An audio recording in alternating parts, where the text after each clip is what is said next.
हाँ भाई, आज अपन बात करेंगे प्रतिरोध एवं प्रतिरोधकता पर ताप का प्रभाव। ठीक, effect of temperature of resistance and resistivity.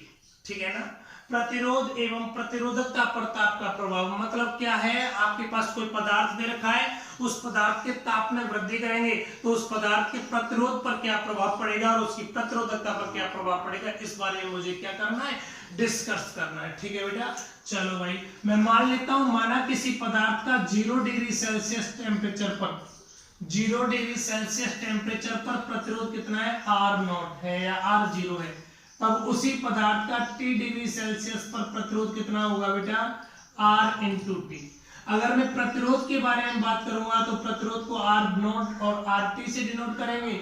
अगर आपके पास में प्रतिरोधकता की बात करता मैं यहाँ, तो 0 डिग्री सेल्सियस पर प्रतिरोध कितना हो, प्रतिरोधकता कितनी होती है, ρ0 या ρ0, और T डिग्री सेल्सियस पर प्रतिरोधकता कितनी होती, ρT होती या नहीं होती। तो मैं अभी बात कर रहा हूं, जिस प्रकार मैं बात करूंगा भाई प्रतिरोध की, सेम उसी स्थान पर प्रतिरोधकता भी चलेगी, क्योंकि आप कभी पढ़ चुके हो R इक्वल टू क्या होता है, ρL अपॉन A, है ना। यहां से रो इक्वल टू क्या होता है, RA अपॉन L। अगर मैं यहां से A का मान 1 कर दूं एंड L का मान 1 कर दूं तो रो बराबर क्या होता है, R। जैसे जैसे रो चेंज होगा वैसे वैसे R भी चेंज होता है। तो मैं यहाँ किसकी बात करूंगा, प्रतिरोध की बात करूंगा। मैं मान लेता हूं, माना किसी पदार्थ का 0 डिग्री सेल्सियस टेम्परेचर पर प्रतिरोध R0 है, तब उस पदार्थ के ताप में वृद्धि करने पर T डिग्री सेल्सियस पर उस पदार्थ का प्रतिरोध RT हो, उस पदार्थ का प्रतिरोध कितना हो, RT हो, तो उस पदार्थ के प्रतिरोध में हुआ अंतर या उस पदार्थ के प्रतिरोध में परिवर्तन, प्रतिरोध में परिवर्तन का मतलब क्या हो गया बेटा, प्रतिरोध में परिवर्तन को अपन बोल सकते हैं, देखो प्रतिरोध में परिवर्तन, प्रारंभिक प्रतिरोध R0, अंतिम प्रतिरोध RT, तब प्रतिरोध में कितना परिवर्तन हो गया, RT माइनस R0 होगा या नहीं होगा, है ना। ये प्रतिरोध में परिवर्तन हुआ है वो कितने ताप में परिवर्तन पर, T माइनस 0। पहले 0 था, अब कितना हो गया, T हो गया। तो T डिग्री सेल्सियस ताप में वृद्धि करने पर इतना प्रतिरोध में परिवर्तन हुआ। ठीक है ना, चले आगे। एक बार मैं अगेन बोलता हूं, माना किसी पदार्थ का 0 डिग्री सेल्सियस टेम्परेचर पर प्रतिरोध कितना है, R0 है, तब उस पदार्थ का T डिग्री सेल्सियस पर प्रतिरोध RT हो, तो उस पदार्थ के प्रतिरोध में परिवर्तन, उस पदार्थ के प्रतिरोध में परिवर्तन या प्रतिरोध में वृद्धि निम्न बातों पर निर्भर करती है। निम्न बातों पर निर्भर करती है, कौन कौन सी बात पर, नंबर 1, उस पदार्थ के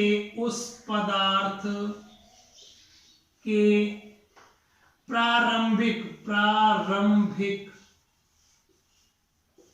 प्रतिरोध, उस पदार्थ के प्रारंभिक प्रतिरोध के समानुपाती होती है।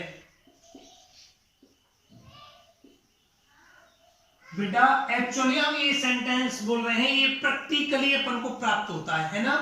चलो इसका मतलब क्या हो गया, उस पदार्थ के प्रतिरोध में परिवर्तन RT माइनस R0, है ना, इज डायरेक्टली प्रोपोर्शनल, इस बात के समानुपाती होगा उसकी प्रारंभिक प्रतिरोध का मान कितना हो गया, R0। हुआ या नहीं हुआ, प्रारंभ में प्रतिरोध यही था, अंत में प्रतिरोध इतना हुआ था, है ना।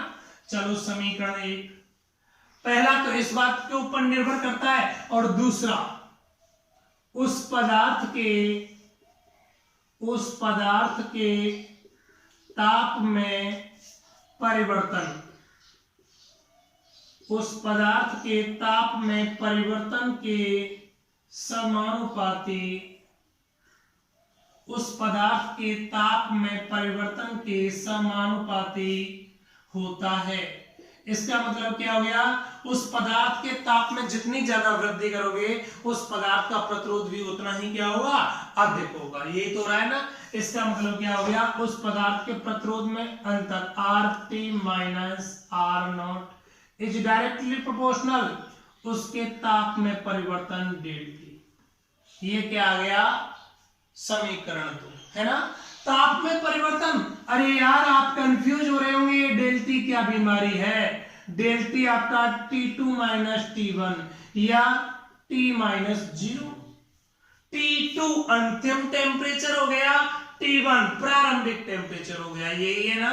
चलो T अंतिम टेम्परेचर 0 प्रारंभिक टेम्परेचर, इनका अंतर कितना आ गया डेल्टी। ठीक है ना। समीकरण 1 व 2 से, समीकरण 1 व 2 से, समीकरण 1 व 2 से क्या आएगा देखो, RT minus R not is directly proportional, समानुपाती R नॉट इंटू टी। बोलो कोई समस्या। मैं यहां से समानुपाती चिन्ह को हटाता हूं, यहां कोई नियतांक आएगा। देखो बेटा RT माइनस R नॉट बराबर, समानुपाती चिन्ह को हटा दिया, कोई नियतांक आ गया alpha into R naught into delta t. अब बात आती है कि गुरुजी अल्फा क्या है, जहां अल्फा बराबर, अल्फा क्या आ गया आपका प्रतिरोध ताप नियतांक, क्या आ गया प्रतिरोध ताप नियतांक आ गया। ठीक है ना। प्रतिरोध ताप नियतांक या प्रतिरोध ताप गुणांक मिल गया। क्या मिल गया, प्रतिरोध ताप नियतांक या प्रतिरोध ताप,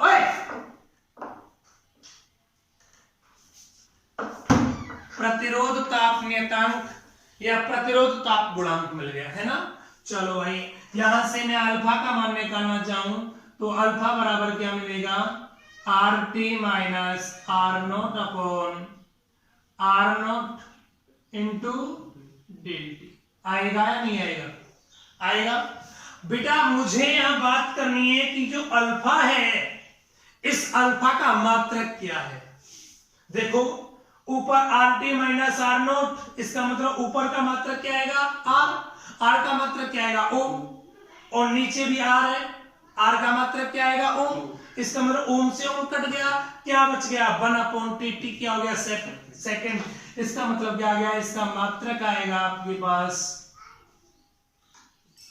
सेकंड इनवर्स, क्या आएगा सेकंड इनवर्स। चले आगे, अगेन यहां से आओ, देखो अगेन यहां से आपके पास में क्या था, RT माइनस R नॉट बराबर alpha into R naught into delta t, यही था ना। चलो आप देखिएगा RT माइनस को इधर भेज दो, पक्षांतरण के बाद क्या आएगा प्लस का R naught plus alpha into R naught into delta t. आएगा या नहीं आएगा, कोई समस्या, कोई दिक्कत। चले आगे, अब देखिएगा कुछ कॉमन आ रहा है क्या, R नॉट कॉमन आ रहा है, RT बराबर R नॉट 1 प्लस अल्फा डेल्टी। आया या नहीं आया, इसका मतलब डेल्टी क्या है, तापांतर, ताप में कितनी वृद्धि हुई है। किसी पदार्थ के ताप में जितनी ज्यादा वृद्धि करोगे, देखो डेल्टी, ये डेल्टी के मान में वृद्धि होगी तो ये पूरा मान क्या होगा बढ़ेगा, और जब ये पूरा मान बढ़ेगा तो पूरी वैल्यू बढ़ेगी, इसका मतलब उसके प्रतिरोध के मान में भी क्या होगी वृद्धि होगी। होगी या नहीं होगी। ये तो आपने प्रतिरोध के लिए किया, अगर इसी स्थान पर ये डेरिवेशन आपको प्रतिरोधकता के लिए करना होता, किसके लिए प्रतिरोधकता के लिए, तो आप लिख देंगे आगे इसी प्रकार प्रतिरोधकता, प्रतिरोधकता, प्रतिरोधकता का दूसरा नाम था कुछ विशिष्ट प्रतिरोध, क्या था विशिष्ट प्रतिरोध। इसका मतलब क्या आ गया, रो टी बराबर rho zero into 1 plus alpha into delta t. ठीक है ना बेटा, यहां अल्फा क्या है, इस स्थान पर अल्फा क्या है,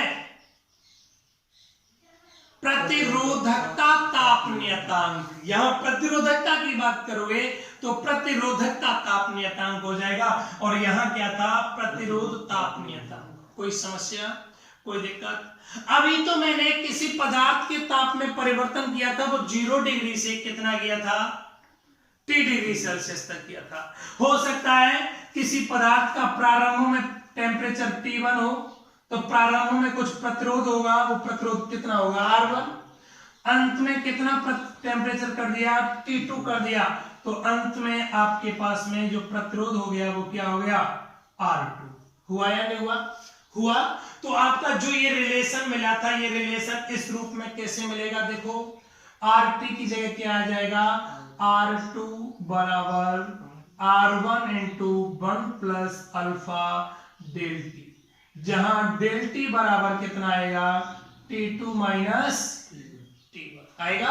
आप डेल टी की जगह T2 माइनस T1 भी लिख सकते हो, कोई समस्या, कोई दिक्कत थोड़ी है। हम बात कर रहे थे किसी पदार्थ के ताप में वृद्धि करेंगे तो उसके प्रतिरोध और प्रतिरोधकता पर क्या प्रभाव पड़ेगा, ये रिजल्ट मिलेगा, है ना। अब मुझे अलग अलग पदार्थों की प्रकृति के अनुसार उनके ऊपर अलग अलग डिस्कस करना है। देखो अलग अलग डिस्कस कैसे करता हूं, चलो भाई सबसे पहले मैं बात करूंगा किसकी, चालकों के लिए बात करूंगा कि आप चालकों के ताप में वृद्धि करोगे तो उनके प्रतिरोध और प्रतिरोधकता पर क्या प्रभाव पड़ेगा, ठीक है ना। चलो आप देखो, अभी अभी आपको किसी पदार्थ का प्रतिरोध कितना मिला था, T टेम्परेचर पर RT बराबर R0 into 1 plus alpha into del T, ये मिला था। सबसे पहले हम किसकी बात कर रहे हैं, चालकों की बात कर रहे हैं, किसकी, चालकों के लिए, चालकों के लिए। बेटा याद रखना चालकों के लिए अल्फा का मान कैसा होता है, पॉजिटिव होता है। अल्फा का मान कैसा होता है, धनात्मक। एक्चुअली अल्फा के मान 3 मान संभव हैं। अल्फा का मान धनात्मक संभव है, अल्फा का मान ऋणात्मक संभव है, और अल्फा का मान क्या हो सकता है आपके पास, 0 हो सकता है, ठीक है ना। चले आगे, तो मैं पहले चालकों की बात कर रहा हूं, तो चालकों के लिए अल्फा का मान क्या होता है, धनात्मक। चालक पदार्थों के लिए जो अल्फा था, अल्फा क्या था, प्रतिरोध ताप नियतांक था, उसका मान कैसा आएगा, यहाँ पॉजिटिव। जब यह मान पॉजिटिव आएगा तो उस वाली कंडीशन में ये सारी राशि कैसी होगी, पॉजिटिव। तो इस पॉजिटिव में मैं 1 जोड़ूंगा तो ये मान बढ़ेगा, इसका मतलब इस मान वृद्धि हुई है उसमें R0 का गुणा करूंगा तो RT का मान क्या होगा, बढ़ेगा, है ना। इसका मतलब मैं यह बोल सकता हूं चालकों के लिए प्रतिरोध ताप नियतांक या प्रतिरोध ताप गुणांक अल्फा का मान धनात्मक होता है। कैसा होता है, धनात्मक होता है। अतः चालक पदार्थों के ताप में वृद्धि करने पर उनके प्रतिरोध और प्रतिरोधकता दोनों के मान में क्या होती है बेटा, वृद्धि होती है। क्या होती है, वृद्धि होती है। कोई समस्या थोड़ी है। इसका मतलब क्या हो गया, चालकों के लिए ताप में वृद्धि करने पर उनकी प्रतिरोध और प्रतिरोधकता दोनों के मान में क्या होगी, वृद्धि होगी। होगी या नहीं होगी, कोई समस्या। मैं और बात करता हूं एक और, देखो आपने कहीं सिग्मा पढ़ा था, ओम के नियम का सूक्ष्म रूप में सिग्मा पढ़ा था, और सिग्मा बराबर देखा था NE² टाउ अपॉन n, ये देखा था। और आपके पास सिग्मा क्या है, सिग्मा कल के टॉपिक में देखा था चालकता, और सिग्मा बराबर क्या होता है, 1/ρ। इसका मतलब इसके बराबर क्या आ गया, 1/ρ। अब यहां से अगर रो का मान निकालोगे तो रो का मान क्या आएगा आपके पास, m/NE², है ना। आएगा या नहीं आएगा। अब देखिए आप, यहां n क्या है, इलेक्ट्रॉनों की संख्या है, E क्या है, इलेक्ट्रॉन का आवेश है, एंड T क्या है आपके पास में यहां पर बेटा, T टाउ क्या है आपके पास में, विश्रांति काल। क्या है, विश्रांति काल, है या नहीं। तो मैं यहां बात करूंगा जब आप चालकों के ताप में वृद्धि करोगे। आप सोचिएगा ये चालक है, आप इसको टेम्परेचर दे रहे हो। जब आप चालकों के ताप में वृद्धि करते हैं तो चालक में उपस्थित इलेक्ट्रॉन उस तापीय ऊर्जा को ग्रहण करके तेजी से गति करेगा। इसका मतलब इलेक्ट्रॉन के वेग के मान में क्या हो गई, वृद्धि हो गई। हुई या नहीं हुई। अब सोचो आप, मैं कहीं होकर जा रहा हूं, किसी मार्केट में होकर, कहीं होकर, एक बार मैं 20 की स्पीड से जाऊं, एक बार 80 की स्पीड से जाऊं, तो मेरे द्वारा टक्करों की संख्या में 80 की स्पीड पर मेरे द्वारा टक्करों की संख्या में कमी होगी या वृद्धि होगी? वृद्धि होगी। होगी या नहीं होगी? इसका मतलब मैं क्या बोल सकता हूं बेटा, आप यहां से देखो अगेन, जब आप किसी चालक पदार्थ के ताप में वृद्धि करते हैं तो उसमें उपस्थित इलेक्ट्रॉनों की गतिज ऊर्जा में वृद्धि हो जाती है। इलेक्ट्रॉन तेजी से गति करते हैं। जब इलेक्ट्रॉन तेजी से गति करते हैं तो उस चालक में होने वाली, उस चालक में एकांक समय में होने वाली टक्करों की संख्या में वृद्धि हो जाती है। आप सोचो, पहले 1 मिनट में 10 टक्कर हो रही थी, अब 1 मिनट में 10 टक्कर की जगह कितनी होगी? 20 टक्कर, है ना? टक्करों की संख्या में क्या हो गई? वृद्धि हो गई। हुई या नहीं हुई?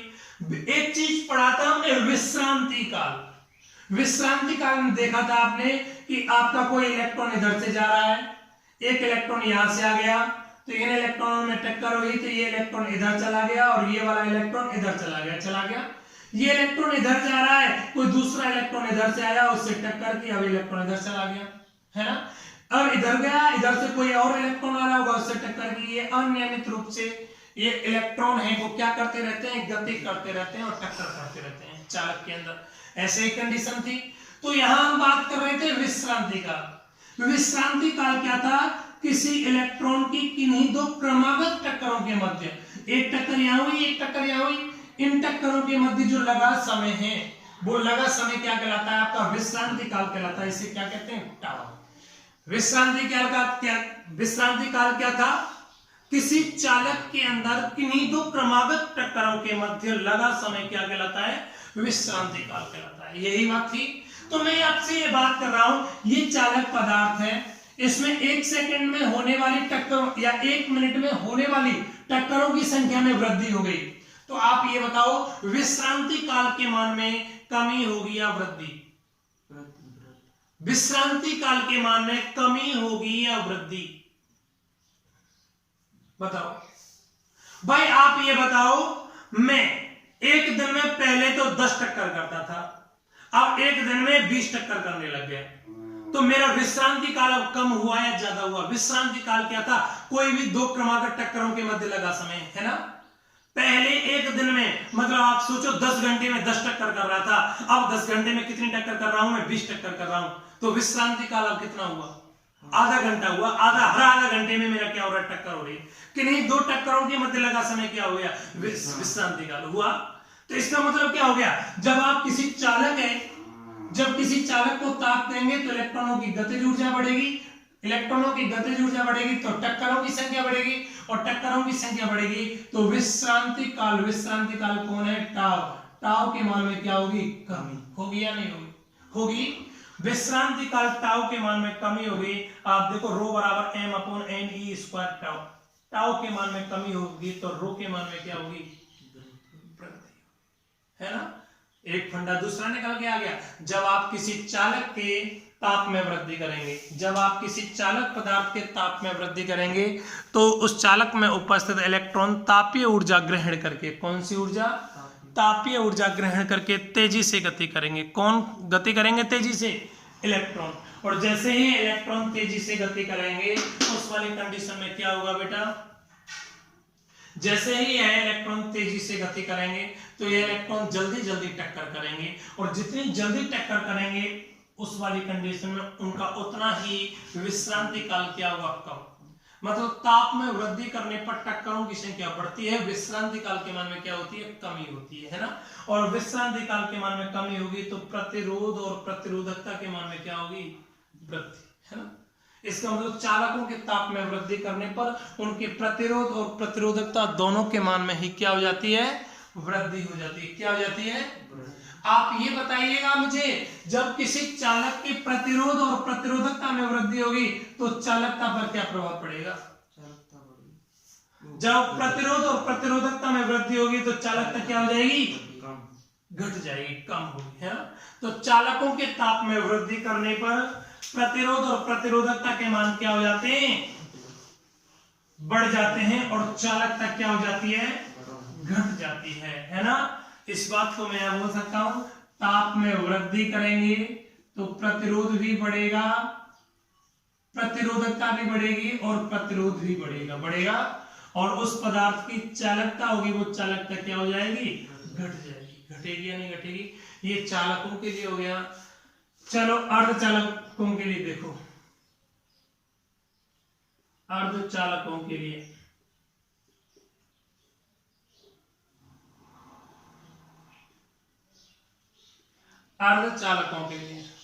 ठीक बेटा, देखो अर्धचालकों के ताप में वृद्धि करने पर, अर्धचालकों के ताप में वृद्धि करने पर, या आपके पास कोई अर्धचालक है, अर्धचालकों के ताप में वृद्धि करने पर उसमें उपस्थित इलेक्ट्रॉनों के सहसंयोजी बंध टूट जाते हैं। चालक में इलेक्ट्रॉन है, वो अणु परमाणुओं से जुड़े हुए हैं, जिन अणु परमाणुओं से जुड़े हुए हैं उनके मध्य कोई बंध कार्य कर रहा है। वो कौन सा बंध कार्य कर रहा है? सहसंयोजी बंध कार्य कर रहा है। तो जब आप अर्धचालकों के ताप में वृद्धि करते हैं तो अर्धचालकों में उपस्थित सहसंयोजी बंध टूट जाते हैं, और जैसे ही सहसंयोजी बंध टूट जाते हैं तो अर्धचालकों में बहुत अधिक संख्या में इलेक्ट्रॉन और होल मुक्त हो जाते हैं। क्या मुक्त हो जाते हैं? इलेक्ट्रॉन और होल। जैसे ही वहां इलेक्ट्रॉन और होल मुक्त होंगे उस वाले कंडीशन में यह इलेक्ट्रॉन और होल उस चालक में धारा प्रवाहित करने में अपना योगदान दे देते हैं। मतलब मैं ऐसे बोल सकता हूं, अर्धचालकों के ताप में वृद्धि करेंगे, अर्धचालकों के ताप में वृद्धि करेंगे तो ताप में वृद्धि करने पर इलेक्ट्रॉन एक्साइटेड हो जाते हैं, उत्तेजित हो जाते हैं, जिससे वह सहसंयोजी बंधों को तोड़कर चालक से क्या हो जाते हैं? मुक्त हो जाते हैं। और जैसे ही इलेक्ट्रॉन चालक से मुक्त होते हैं तो धारा प्रवाह करते हैं। उस वाली कंडीशन में उनका प्रतिरोध के मान में भी कमी होती है और प्रतिरोधकता के मान में भी कमी हो जाती है। प्रतिरोध और प्रतिरोधकता दोनों के मान में क्या हो जाती है बेटा? कमी हो जाती है। फलस्वरूप चालकता के मान में क्या हो जाती है? वृद्धि। अर्धचालकों के ताप में वृद्धि करने पर उनके सहसंयोजी बंध टूट जाते हैं, जिसके कारण उनके प्रतिरोध और प्रतिरोधकता के मान में कमी व चालकता के मान में क्या हो जाती है? वृद्धि हो जाती है। ठीक, इस फॉर्मूले से मैं इसको डिफाइन करता हूं। देखो अर्धचालकों के लिए अल्फा का मान होता है वो कैसा होता है? नेगेटिव होता है। कैसा होता है? नेगेटिव। अर्धचालकों के लिए अल्फा का मान कैसा प्राप्त होता है? ऋणात्मक प्राप्त होता है। आप देखो अल्फा का मान यहाँ ऋणात्मक रखेंगे तो ये पूरी वैल्यू कैसी आएगी? नेगेटिव। कैसी आएगी? जब ये पूरी वैल्यू नेगेटिव आएगी तो 1 में से उस नेगेटिव मान को घटाएंगे, है ना? तो ये पूरा मान कम होगा या बढ़ेगा? पहले तो 1 प्लस कुछ हो रहा था, अब 1 माइनस होगा। इसका मतलब ये पूरे मान के मान में कमी होगी। इसका मतलब R0 का इससे गुणा होगा तो ये वाला मान कम प्राप्त होगा। इसका मतलब टेम्परेचर बढ़ाने पर प्रतिरोध के मान में क्या होगी? कमी होगी। अर्धचालकों के ताप में वृद्धि करने पर उनके प्रतिरोध और प्रतिरोधकता दोनों के मान में क्या हो जाती है? कमी हो जाती है। क्या हो जाती है बेटा? कमी हो जाती है। बोलो कोई समस्या? और चालकता के मान में क्या हो जाती है? वृद्धि हो जाती है। यही बात हो रही थी। अगला देखो कुचालकों के लिए, तीसरा क्या है? कुचालकों के लिए, कुचालकों के लिए भी आपके पास में प्रतिरोध ताप गुणांक अल्फा होता है ना। कुचालकों के लिए जो प्रतिरोध ताप गुणांक अल्फा होता है वो अल्फा का मान कैसा होता है? नेगेटिव होता है। अर्थात इसका मतलब क्या हो गया? जब कुचालकों के ताप में वृद्धि करोगे तो उनके प्रतिरोध और प्रतिरोधकता दोनों के मान में क्या होती है? कमी होती है। कुचालकों के ताप में वृद्धि करेंगे तो प्रतिरोध और प्रतिरोधकता के मान में क्या होती है? कमी होती है। लेकिन आप कुचालक पदार्थों के ताप में कितने भी अधिक वृद्धि कर लो, उन कुचालक पदार्थों का पहले से ही प्रतिरोध इतना ज्यादा होता है कि आप ताप में कितनी भी वृद्धि कर लो, उन कुचालक पदार्थों का प्रतिरोध और प्रतिरोधकता ताप में वृद्धि करने के बाद बहुत कम नहीं हो पाते। जब प्रतिरोध प्रतिरोधकता कम नहीं हो पाते तो फलस्वरूप उन पदार्थों में किसी भी प्रकार की धारा का प्रचालन नहीं होता है। ठीक है, और वह पदार्थ कैसे ही बने रहते हैं? कुचालक ही बने रहते हैं, है ना। नॉर्मल बात क्या हो गई? कुचालकों के ताप में वृद्धि करेंगे तो प्रतिरोध और प्रतिरोधकता दोनों के मान में क्या हो जाती है बेटा?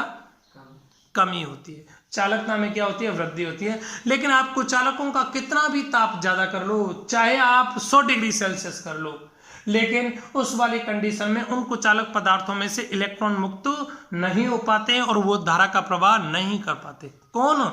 इलेक्ट्रॉन। ठीक है ना। इसका मतलब हुआ है पदार्थ कुचालक ही बने रहते हैं, ठीक है ना।